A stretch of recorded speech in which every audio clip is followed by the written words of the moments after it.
Women podcast. For your career and your life, no matter what business you're in. Hello and welcome to the Northern Power Women podcast and the very first episode in our Levelling Up season.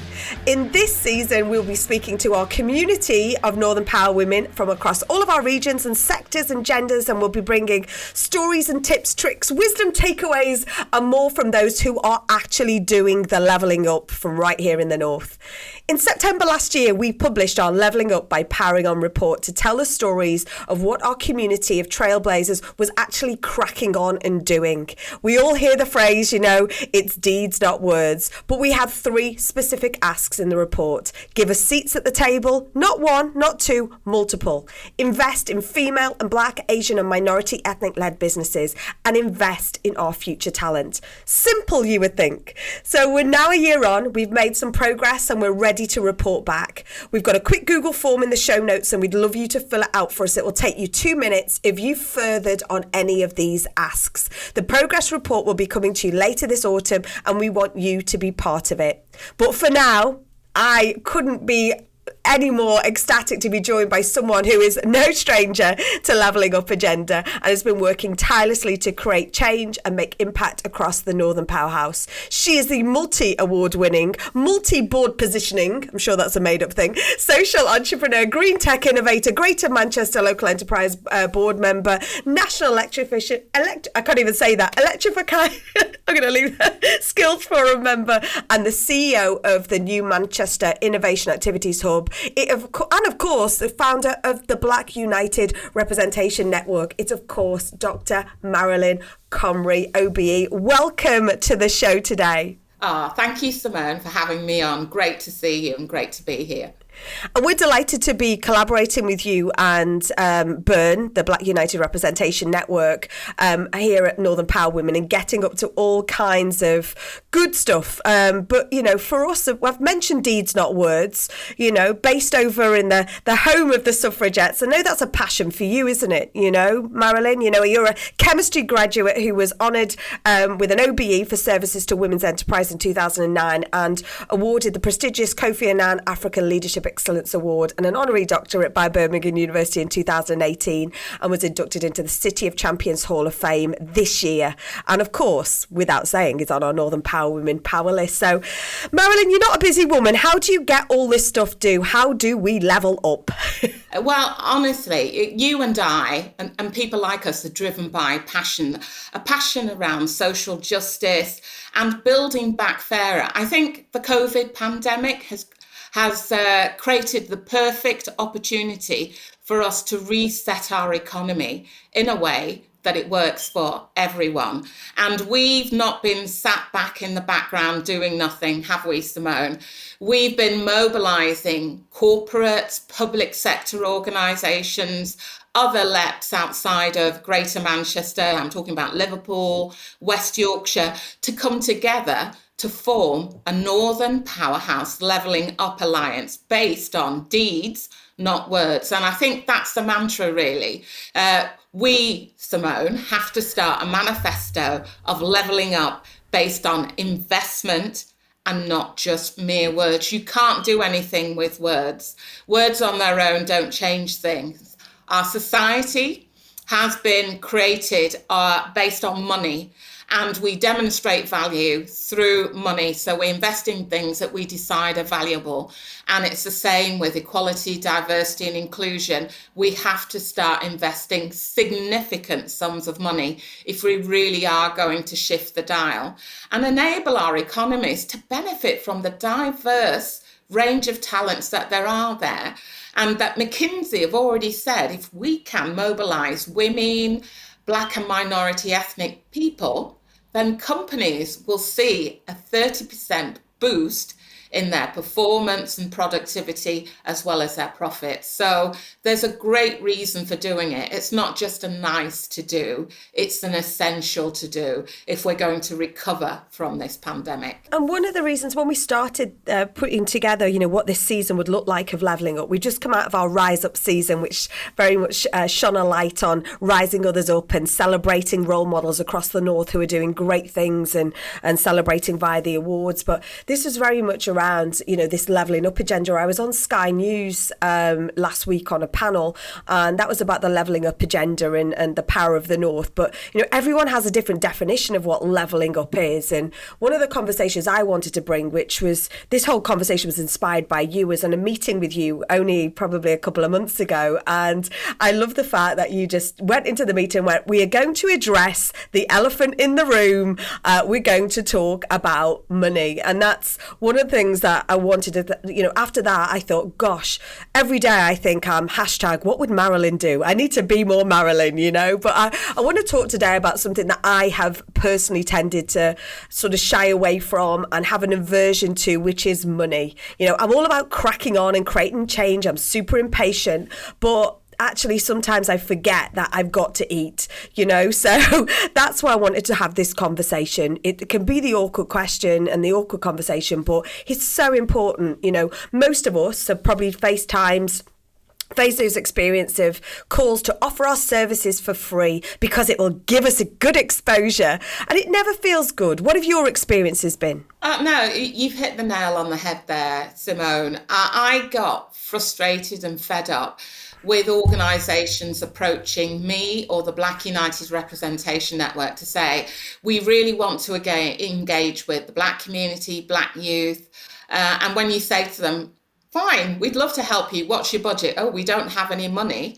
And I've gotten into the habit of telling them I don't live on fresh air, but if I do, I'll contact them. But in the meantime, if they're able to find a budget, to contact me. And that's working really, really well.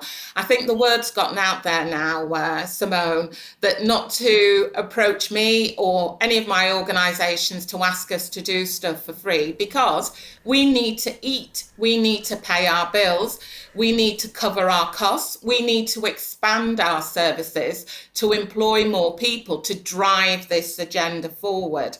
And I think that's really my ask to organisations is International Women's Day, Black History Month. If you're going to have speakers in, please do not ask them to come and speak for free.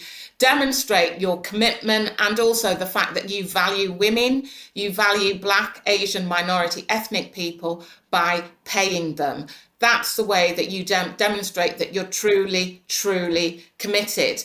And going above and beyond there, I would like to see organisations who have an equality, diversity, inclusion policy to invest in it. Yesterday, I was approached by the National Housing Federation. They've asked me to speak at the conference. But one of the things that they want to address, and they're saying to their members, is let's not look at equality, diversity and inclusion as a nice to do. We've done that for decades. What we now need to do is to say, if we're going to shift that dial, we do need to put significant sums of money into it because it's essential to our business. It's essential for ensuring that we represent the customers that we serve. And you can only do that if you truly do practice equality, diversity and inclusion. Absolutely. And of course, I'm not paying you today, Marilyn, so this is, and I'm conscious that I've done a lot of things over the years and, and people will kindly, sort of come and speak and be part of it. And I'm hoping because I feel it's part of the movement about change and we're not, that commercial organisation. But are there any other instances when you should consider working or offering your services for free? Absolutely. I offer my services for free to schools, community organisations. I'm speaking at an event for an organisation called Big People Community on Saturday. It's being held at MMU to celebrate Black History Month. So I am happy to speak for free to community organisations, but public sector bodies, corporates, large medium-sized organisations. Honestly, please demonstrate your commitment and that you value Simone's time and my time by paying us. And I think there's something, it's so easy to ask for other people. Bearing in mind, we're over halfway through Black History Month. I've been asked 3 times in the last 24 hours, do I know, or what could we do? And actually the first thing I've done is gone, right, do you have a budget? What is it you're trying to achieve? Don't just put a sticker or a label on it. Why? Otherwise it's just a talking shop. And I think that's an easy thing for us all to do, is advocate for each other and come together, isn't it? No, absolutely, because we're much stronger together. As you know, Simone, we're working on a project across the Northern Powerhouse, and it's that coming together will mean that we can effect change. It's hard to do it when you're working in isolation or on your own. So it's very much about the future is about collaboration. And if we're all singing the same tune, we can reprogram these organisations to think, yeah, Simone, Marilyn, other women, Black, we will pay for your time. So that becomes embedded in their practice. And how do we educate those organisations? How do we change that? We talk about culture so much, don't we? But how do we, if you are working for one of those big companies, how can we help you to sort of change that culture from within and educate your peers about valuing our expertise and time? What I would like organisations to do is to invite us in to do roundtables with, let's say, the senior management team, that we can support people at the grassroots of the organisation who want to affect change. So around the table, we're having a frank and honest discussion, but it's constructive and it's about moving forward. Because as long as you have the right intention, that is good enough. And that is the basis for working together and moving forward. So it is about being intentional. And then we can work together to create, if you like, the perfect environment, an inclusive environment where everybody can succeed. And it's just to say, it's not about winners or losers. Everybody stands to gain. 100%. And I want to sort of just quickly look at some top tips. Sometimes it can be really hard when you get that knockback. I remember right at the start of creating Northern Power Women, I put like a sort of a little manifesto together, or this is what we want to try and achieve together. And I went out and I tested it with 5 people, and I got knocked back. And then I got somebody else that said, oh gosh, that's the same price as the Institute of Directors event, as if mine was so much lesser. And do you know what? It did knock me. And I think that's why I've not asked all those years. So what advice would you give to me 7 years ago, Marilyn, as to push back to those knockbacks when people have not valued or don't, who just think that you should just do it for free to raise your profile? Yeah. Well, what I would say, and it applies, it's the lesson that I've learned, and your experience, Simone, is typical. It's been my experience. And through that experience, I've learned to look at myself and value myself. And that's about saying, identifying in the ways in which you are unique. Because Simone, you are unique. I am unique. So what are our strengths? And how do we communicate that? So you're going into meetings knowing I am really good at this. You're a prolific networker. You've built up this huge database of members. So now you need to know the value of that yourself, what you have created, and get organisations to pay for that because you're aware of the value of that. And that is the starting point.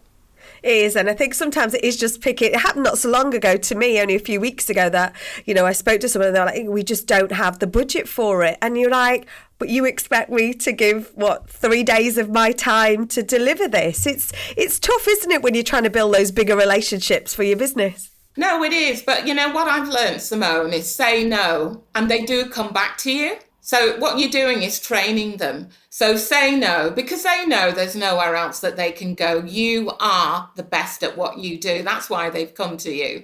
So say no and be confident. It could be 2 months' time. They'll come back to your door and they say, I've managed to find some budget. And that start as you mean to continue. That's what Stephen Covey says. Oh, absolutely. And I think you always, when you did our life lessons, you come across with some of the great sound bites and some of the top tips. And I can't believe, I probably think this is the longest I've ever talked about money and asking for money. But I think these tips are so valuable. And I think whether it's that you started your career, whether you're experienced, established like yourself, Marilyn, I think it is. It's just start as you mean to go on, isn't it, I think? And I think one of the things you talk about is that stand firm. No, absolutely. And the thing to point out to women is men are very good at asking for money.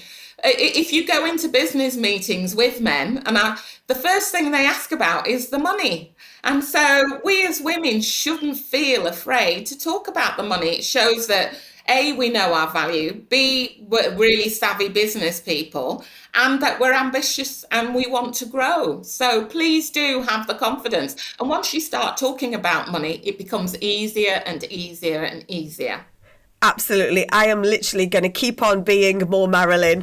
Thank you so much for such fantastic advice and giving us all the confidence to know our worth, because that's one of the key things, and ask that awkward conversation. Thank you $1 million, Marilyn. Love working with you, and continue to work with you. If you want to find out any more about Marilyn and the Black United Representation Network and everything else she does, please check out our show notes.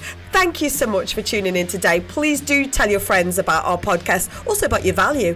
Reach out to us on all our socials at North Power Women on Twitter and Northern Power Women on all our other social media. Watch out for our Levelling Up, Powering On Progress report later this autumn. Please drop us a line. Please fill in the questionnaire. And I'm Simone Roche, and you've been listening to the Northern Power Women podcast, a What Goes On media production.